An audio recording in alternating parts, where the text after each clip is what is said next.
it's good. We have an ultra-rich component library, an app resilience, and some really good points, but big things in the documentation. You can find all you want on the documentation, and the community is here to help you a lot, and thanks to you, the community. That's you. But really, I think it's a big difference between Flutter and other multi-platform because the community makes a difference, and thanks to you.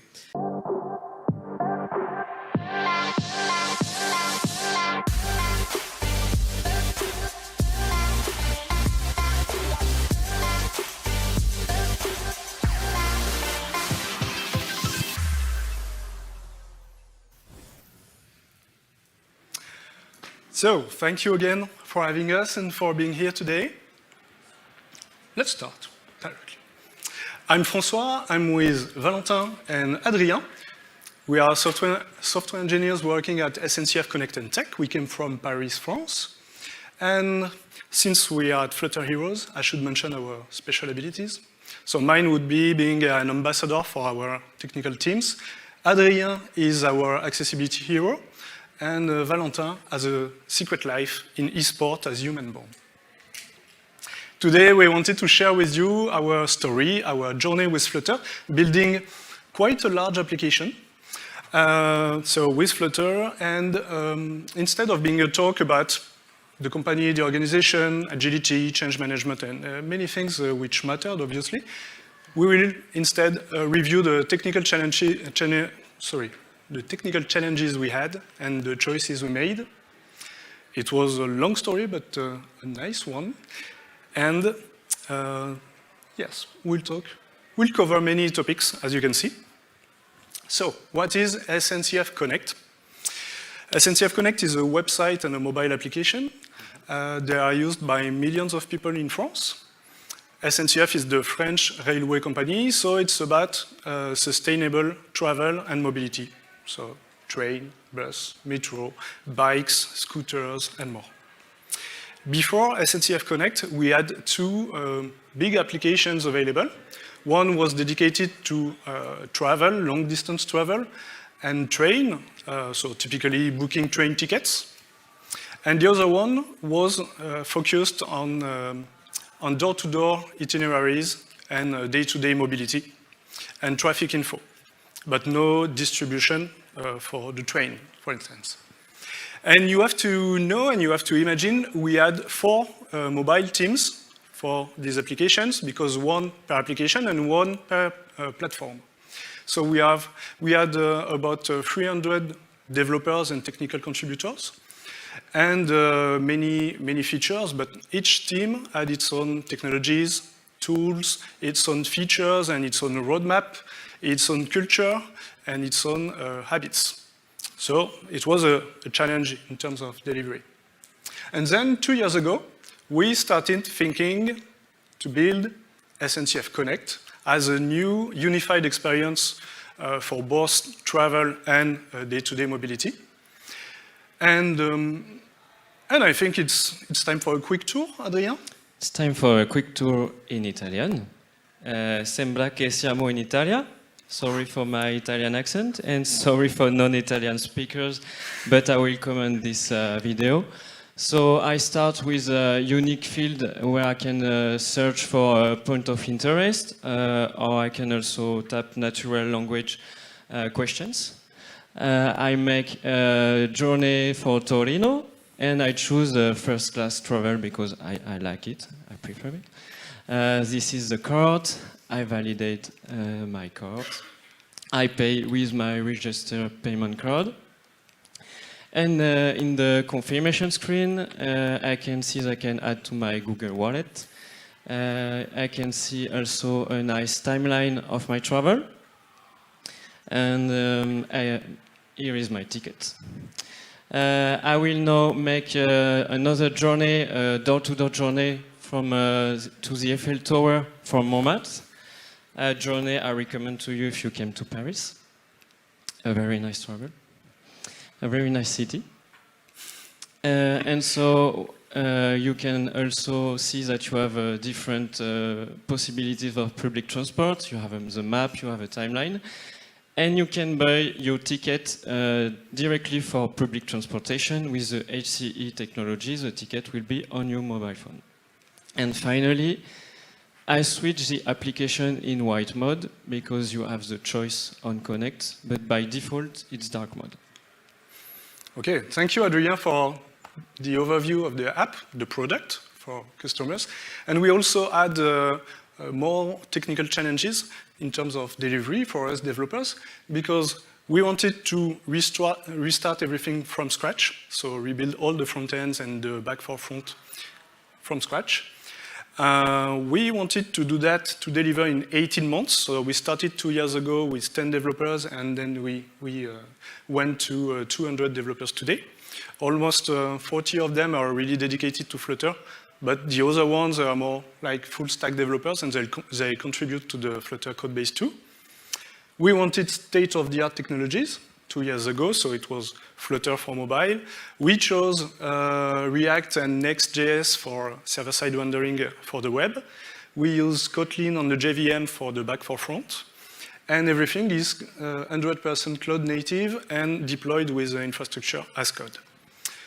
Also, compared to the previous apps and the previous ways we have to organize ourselves, we didn't want anymore to have splitted teams for the different component. So we put everything in one repository, all the sources for the mobile, the web, the back, the serverless sources, everything, and the infrastructure. So we put everything in a mono repo, in a single Git repository. And this way we have one code base for all the project, one CI/CD pipeline. And to collaborate, we use the inner source principles, which is the practices of the open source communities. And last but not least, we wanted to go towards continuous delivery and accelerate. So we had to automate everything and to keep the quality in control. That's the sine qua non condition for continuous delivery. So we'll talk about testing. It's really important for that. But let's go back to 2020. And Adrien, why did we choose Flutter? Yes, very quickly, what path led us to Flutter. So our main objective was to stop to have a double run, to have multiple teams, multiple code bases between iOS and Android apps. So at first, we made a proof of concept. The objective was to make MVP with 3 major technologies of multi-platform. And we were time-boxed with a very limited time, 3 teams. And so we give a chance to KMP and React Native. KMP was promising, but with Jetpack Compose still in alpha version, it was difficult to use it, and we had to write twice the code for the UI, which was not the main objective. And with React Native, we were not convinced by the tooling for the developers. The developer experience was not as exciting as in Flutter. And at the time, the boot time was quite long. We had issues. And then the third proof of concept. The third proof of concept was Flutter. No. I will not explain to you what is Flutter. I guess you know. But in case you came to Flutter Heroes by curiosity, is a really, really quick story. I will tell you, 2 weeks ago I was in Martinique kitesurfing with friends, and I was working on this talk, and I tried to explain to them what Flutter is. And so I told them Flutter is the kite that allow you to surf on the ocean of platforms. So a working definition for Flutter for non-developers. Exactly. Okay. So in real life. So in real life, we had a huge matrix of criteria that help us to decide what technology was the best for us. And in some bullet points, the major points that decide us was the performance. The display performance in Flutter are really good. It was also the binary size that was okay, even with the Flutter overhead. It's a mature technology with a mature language, a single code base. The developer experience is great. We have trusted partners that followed us on the path with Flutter. And we had also contacts in the Google team that could help us in cases we had some issues with the framework to build our big app. And we saw that there were early adopters like AliExpress, that is a big e-commerce website, and it let us think that Flutter was ready to build a big application. So it was quite new, but okay for us. And we also had a website to deliver, so why not Flutter Web?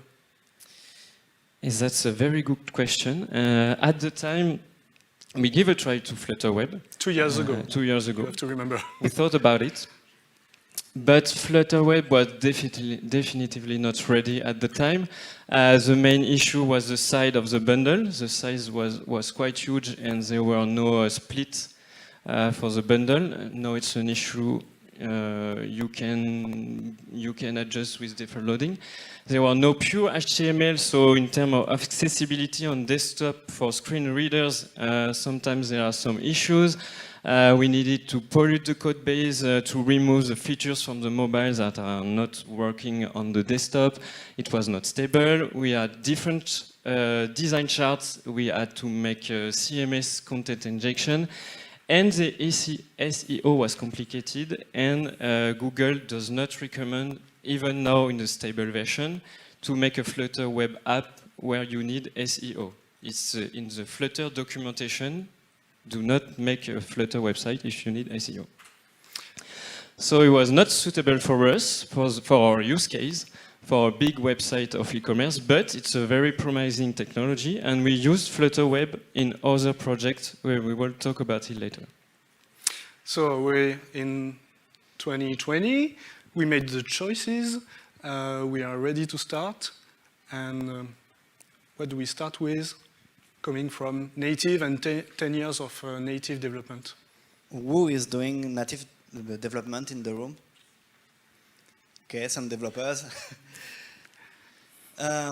When you come from native development, the hot reload is the main first thing, because you know on native development you have to wait your build 10 minutes, for example, and oh yes, I can check my code modification. No, it's instantly, you save, you see the differences, and I think it's the silver bullet for all native developers.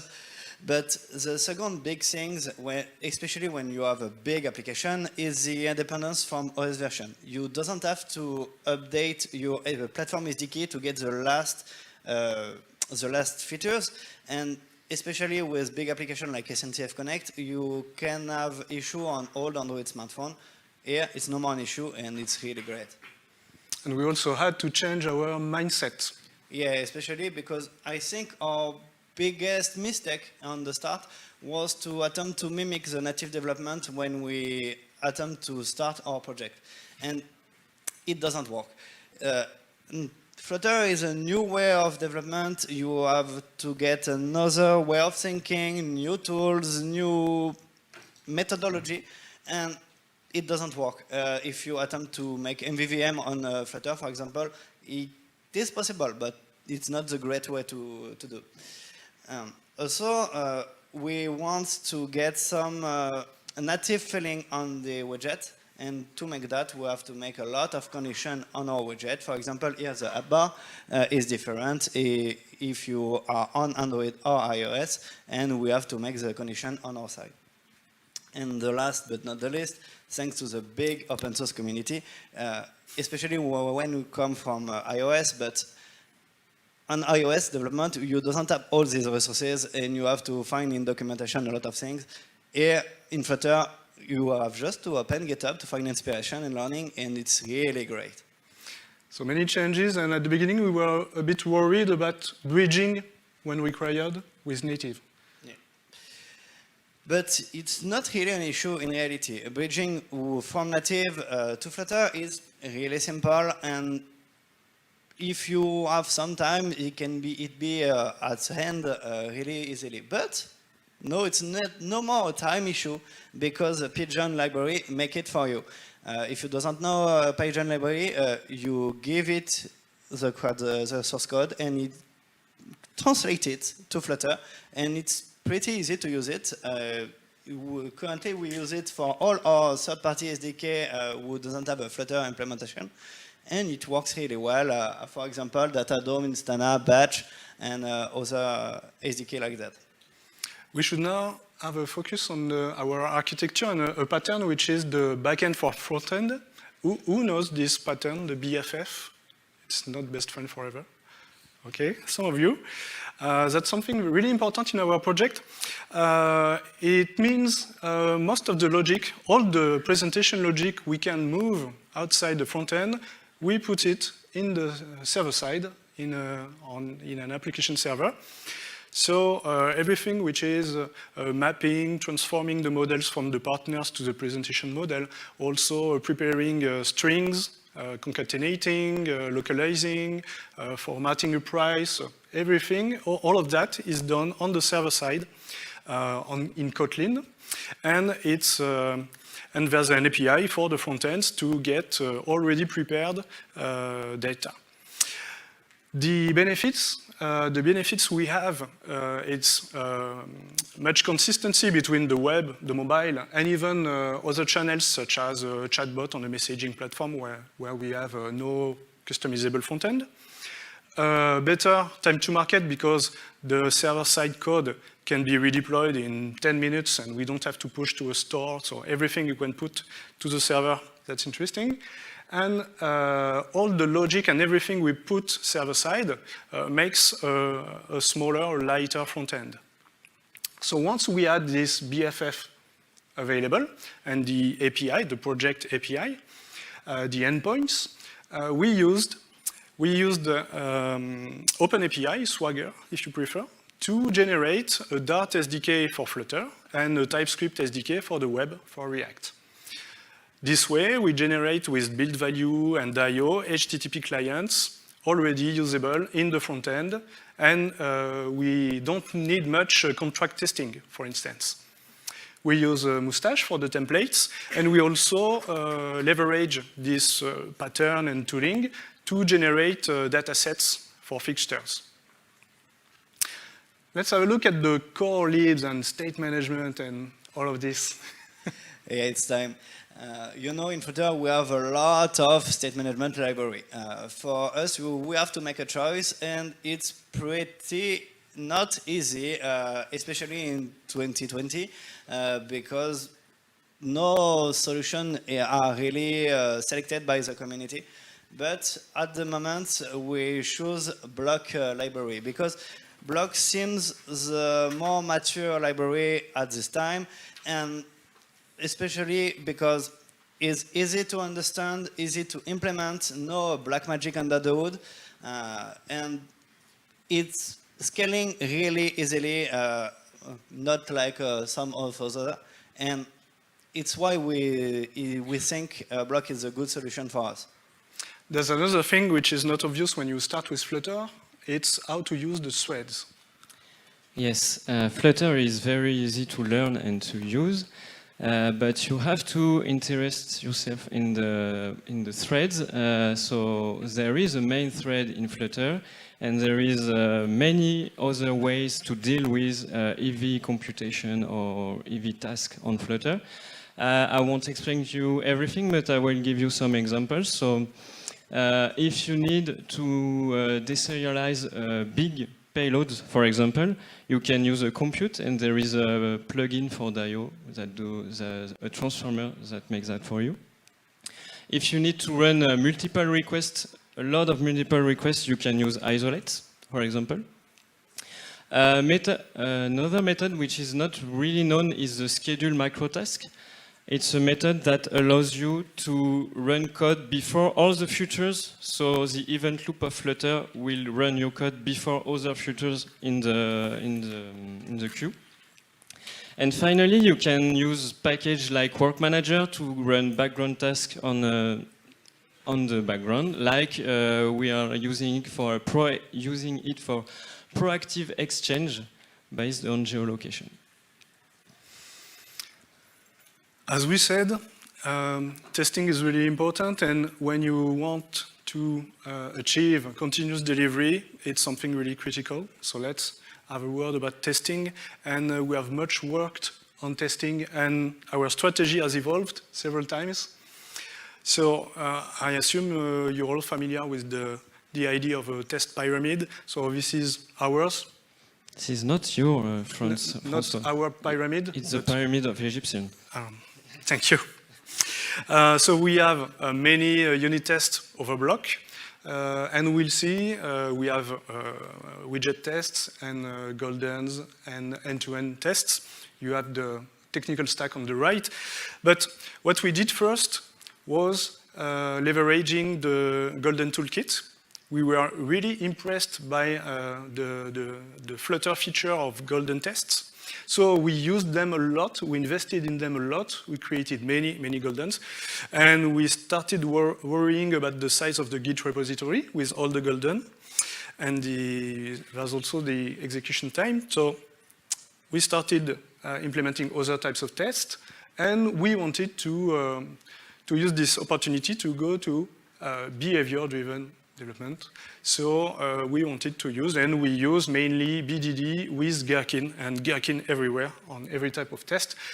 It's been explained this morning what Gherkin is, so we'll skip that in case you, well, we just have an example of a specification. Sorry, it's in French, but you have the behavior we want to test and the test cases.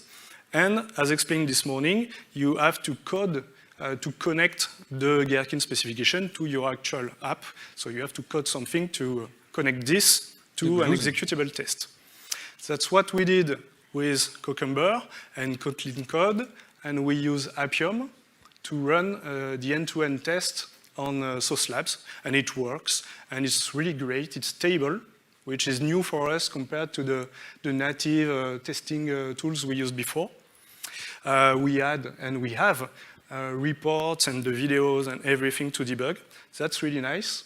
And we even implemented an overlay, a wrapper over Appium to improve this, because thanks to Gherkin as the specification, we already have tests reusable between the web and mobile with 2 glues implemented on each side. And since, with our wrapper, we can have more reusability between Android and iOS. For instance, when we want to test a component and we want to fetch a widget by its class, we've introduced generic classes, generic types, such as a text field, without having to worry, are we on iOS or Android and the class is not the same. We've shared logic, and we've improved our implementation for accessibility and meeting our guidelines for accessibility testing thanks to this wrapper. Yet, nothing's perfect. And the problem with our end-to-end tests is they are really long to execute. And when you want to do continuous delivery and you want to test every commit with the tests, there's a problem. You can't run all the business cases as end-to-end tests. So we started looking for an alternative or something complementary. And it's a widget test with Gherkin. So we are making classic widget tests, but the code of the widget test is in the glues. And with that way of making tests, we can execute a lot of business cases on complex widgets. And this is running really rapidly. As you can see, 12 scenarios in 20 seconds. And we have executed 20 business cases on a complex widget. So if you're interested, we've open sourced an extension, which is called the Gherkin Widget extension. And we inspired us from the end-to-end testing with the widget object pattern. That's all. So to sum up, with respect, no, you wanted to mention Maestro. Yes, Maestro is a really new framework we discovered 3 weeks ago. I recommend you to take a look at it. Actually, we're using it to test deep links, and it's you just have to write 3 or 4 lines of code in a YAML. And it's really easy to test deep link, but you could base all your strategy of tests with Maestro if you want it. And it's all written in Kotlin. And to sum up about tests, we were looking for a silver bullet for testing. At first it was the golden test, then the end-to-end test. And now we understand, we've learned that we really have to use all these types of tests. All of them have benefits and drawbacks. So please learn them and use them. And we're eager to know if you have other solutions. Because it's really, really a critical a topic important for us. But since we are talking about tests, we should talk about accessibility testing and design in general. Yes, and design system. So here you can see a quick overview of our design system. So we've developed it on Figma. This is the tool our designers prefer. We generate some code from the Figma API, like colors or some dimensions. And so we're using Storybook because when we begin Flutter 2 years ago, Widgetbook did not exist. Sorry. But we're looking at Widgetbook, we're studying it. And everything is deployed with Flutter Web in a separate application. So our designers can review our design, but we do not have yet the feature to accept or decline the new developments. And just quick news we discovered about Figma. There is no Figma token plugin, which allow you to get a JSON with all the colors and the dimensions and everything from Figma, and which is much easier to use than the API. So take a look at Figma tokens. I think there's a problem with your slide. Oh, I can't read anything. It's about what? Accessibility? There is a problem with the color, Francois. Okay, that's better. Yeah, that's better. Even if you don't have a handicap, accessibility matters. Yes, as we are providing a public transportation service, we give our app to millions of people, so we need to have an application that can be used by anyone in the world. So how do you do accessibility? How do you check accessibility with Flutter? So in Flutter, accessibility is pretty good, very good. And you can customize it quite easily with dedicated widgets. That I'm sure you know. You can also access to the semantic service if you need to add more information to the screen reader, more interaction with it that are not in your app. There are still a few bugs open in the Flutter repositories that are logged, like focus, some bugs with scroll, but Flutter is always improving, always working on solution, and we have nothing that was a blocking issue for our application.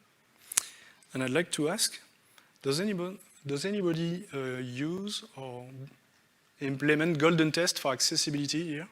It's something we don't see every day, no? So okay. Maybe there's something new there. So we are using goldens to test accessibility, actually. For example, we are making fonts the double size to inspect that our layouts are not broken when we have a bigger font.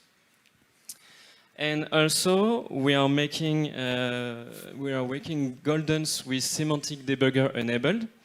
So in the left, you can see a golden which is in the semantic tree, and you can see that the sun is absent from the left picture. It's because the sun has no information to give to the screen reader. It's just an illustration. It's not an information. So it's okay. Removed. We don't want to have a semantic info for this picture. We don't want it. So it's removed from the semantic tree. And in the other end on the right side of the screen, you can see that there is a square that has no label. It's a mistake on this screen. It means that there is a button that is missing a label, so there should be a problem on this screen.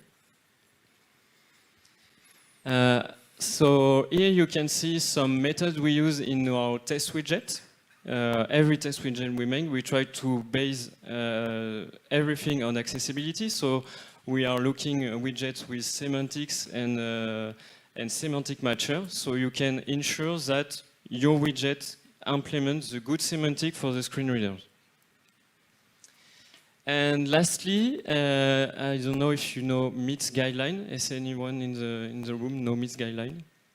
No? Okay. So you should take a look at this method. It's built in Flutter, in the test framework.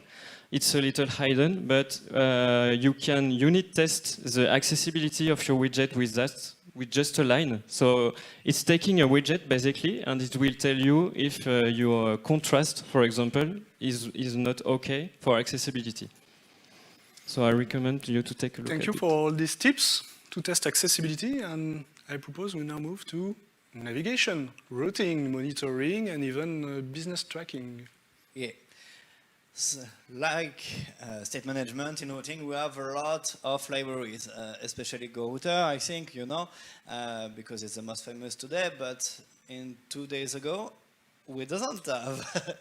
2 years. 2 years ago, sorry. We doesn't have GoRouter, and we need some feature GoRouter doesn't have today. For example, subrouters or nested navigation. And it's why today we use Autoroute, and we continue to take a look on GoRouter, especially because some of the features coming in the next release are in the roadmap. But for the moment, we doesn't switch it because we need this feature. About monitoring? You know, when you have a big application, you have to monitor all your users and all bugs, because sometimes you can have some issues. And it's normal, it's a big application. But no silver bullet for the moment. Sorry, we didn't find the good framework, the best framework. But with this Duo, we can cover near all parts of monitoring. Instana is really great for covering all bugs from the front to the backend. You can follow the bug to your backend, and it's pretty simple to understand why this bug happened. But for bug management and for more precise bug information on your front-end part, we use Firebase, but badly we have some obfuscation issue currently. We are testing in our beta build Sentry. Perhaps it could be the silver bullet, but we are not sure for the moment. We're always looking for silver bullets. Yeah. But in the end. Not and we wanted to share something with you about business tracking and consent management. That's not something you often hear about, I guess. But there might be something a bit new and interesting, so we wanted to share. You know, everybody is used to the pop-in asking do you accept or reject on every website and application. And often it's implemented by integrating a third-party SDK into the application. And sometimes these SDKs are kinds of black boxes. Sometimes they come with libraries and you may have conflicts, and it can be a nightmare if you have too many of them. It also makes the application bigger and bigger.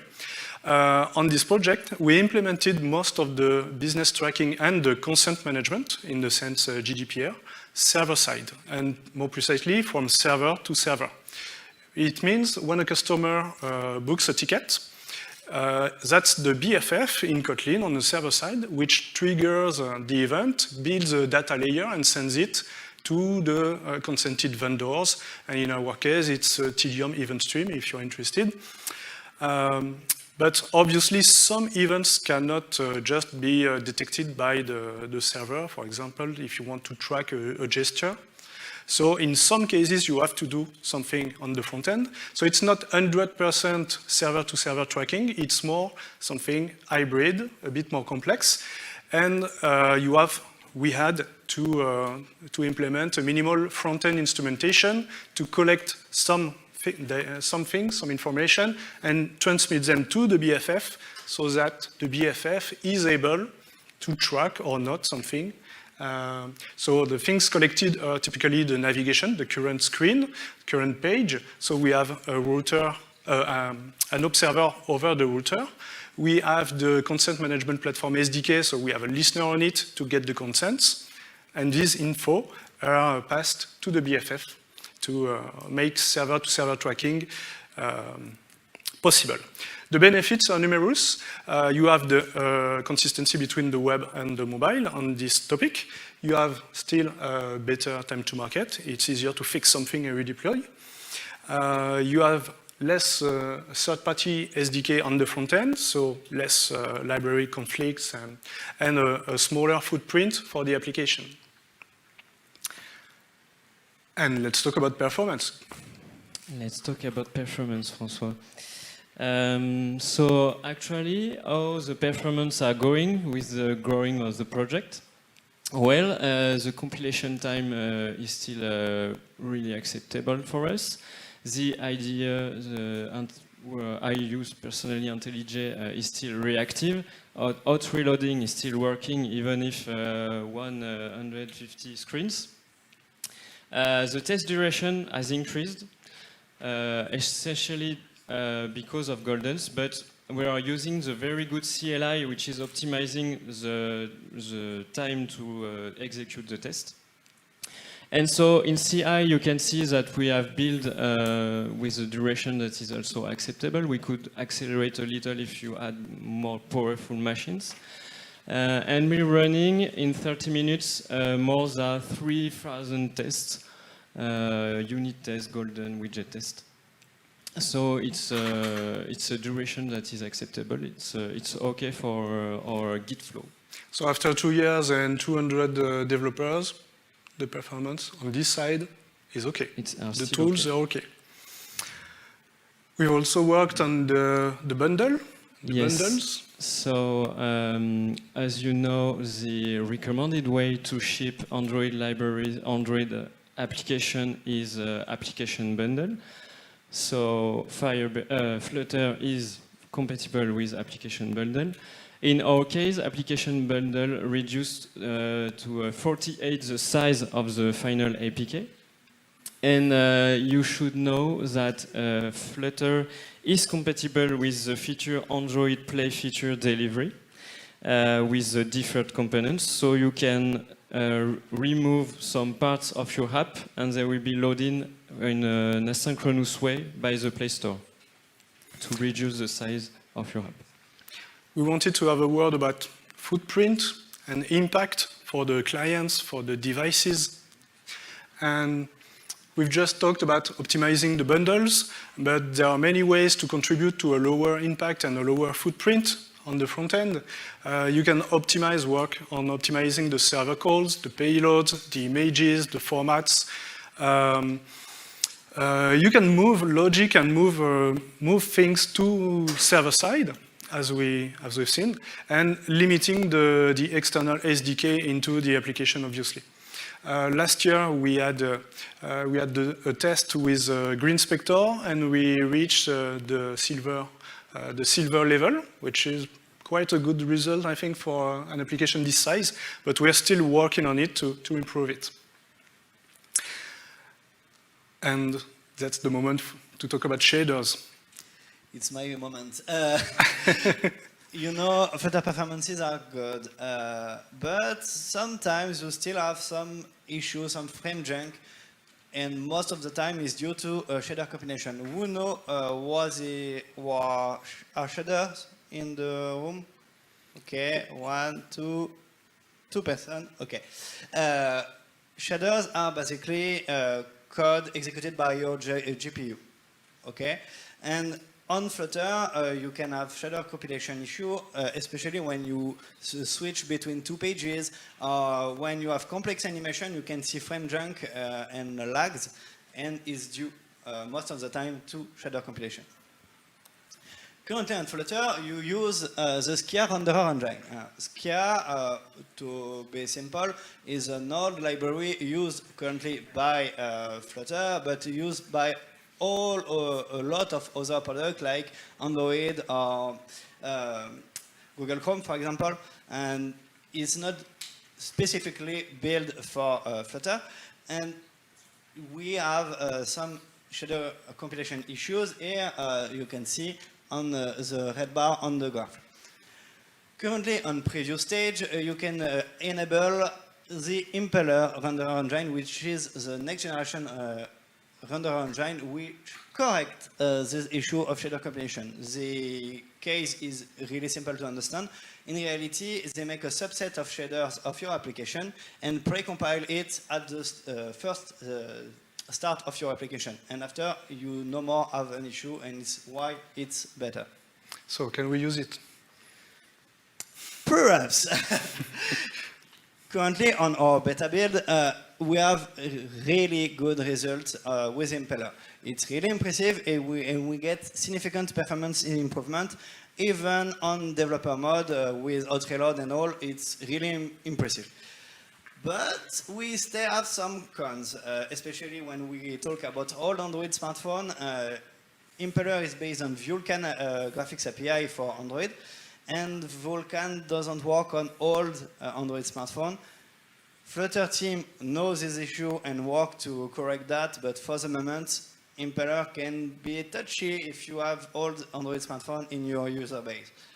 Also, we have seen some issue with dependencies. For our dependencies, especially with Google Ads, and with Google Ads, performance can drop for no reason for the moment.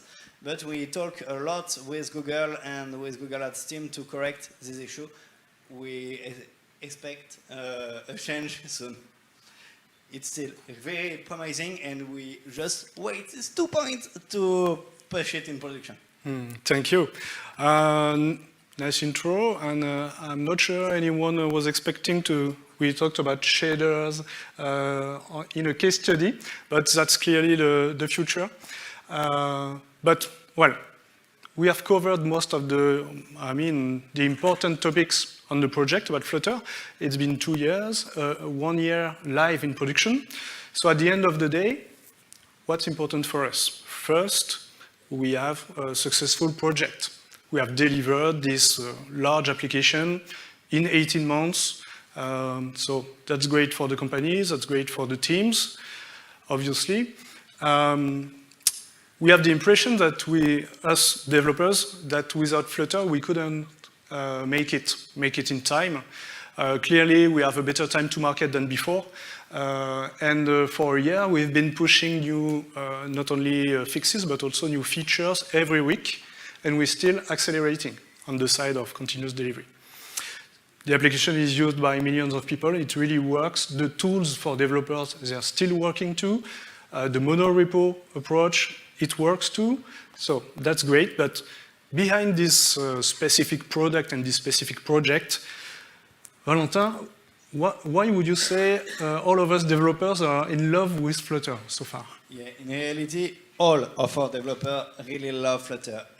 Even our backend developer. Currently, we have some backend developer who switch to frontend to develop on Flutter because they love it. And I think it's a good... It was a surprise for us, having very good developers already using Kotlin on the JVM and switching to mobile. And it's pretty surprising, but... a good surprise. It's good.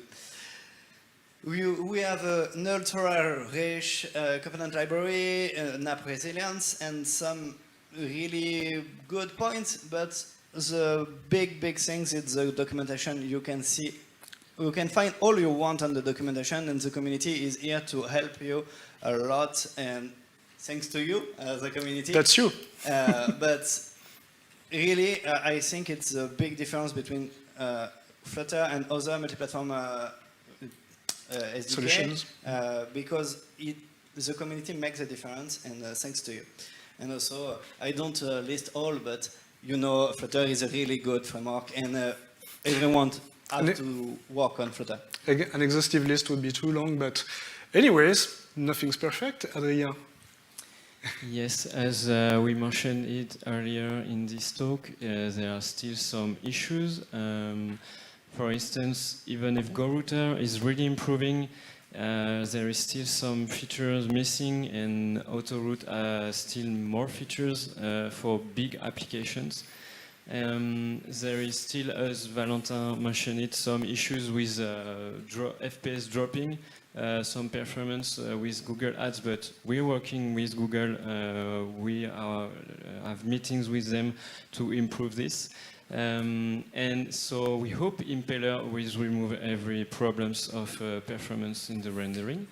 And finally, there is still an obfuscation issue in Firebase, but it's more a Firebase issue than a Flutter issue to de-obfuscate the code in Firebase. And also, always improving, Flutter is always improving on accessibility, on OS sensitive issues, etc. That's it. Flutter, nothing's perfect, but Flutter clearly continues to improve, and very quickly with a good support from Google, good support for the communities. That's great. So in the end, as you understood, we'll stick with Flutter, clearly. We are really happy having chosen Flutter 2 years ago, and we continue using Flutter, we continue promoting Flutter and trying to share all that we've learned and we're still learning. So if you're interested, for instance, last year we've shared quite a bunch of articles and presentations about accessibility, widget testing, and more. So if you're interested, don't hesitate to scan this QR code. You'll get all the links. You'll get also the links for the job offers if you plan to move to Paris. I don't know. Or how to contact us. And we'll have time for the questions. It's the break, so we'll be very pleased to hear from you, get feedback, and know how you implement things. Don't hesitate after the conference to contact us too. We are always eager to share about Flutter. And my last word will be, or my last 2 words, will be thank you. Thank you very much.